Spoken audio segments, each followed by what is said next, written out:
অতি তাপমাত্রার কারণে এই ধানের যে স্টেজ 35°C তাপমাত্রার উপরে গেলে এই ব্লাস্টের আক্রমণটা বেশি দেখা যায়। 42টা কাজ গেছে ওই সময়।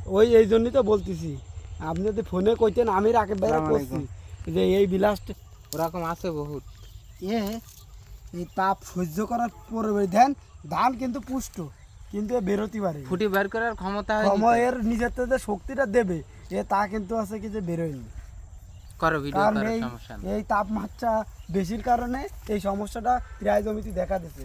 এই ধানের যে জাত 35°C তাপমাত্রা। এই যে রেড কার্ড ব্যবহার করেছে এই শালা আবার আসলো কেন? লাস্টের বারও তো আমি ওর সাথে ইয়ে দিছি। এতে আছে, এটা আছে পাতা মুড়ানো পোকা। এতে আছে কি যে ওই যে পাতা মোড়ানো। না না না না, আপনি আমার সাথে চ্যালেঞ্জ করেন না। আপনার সাথে আমি চ্যালেঞ্জ যে করলাম। পাতা মোড়াতে ওই মাজরা ওই হলো আপনার ওই পাতা শোষা। আচ্ছা মাফ করেন। এখন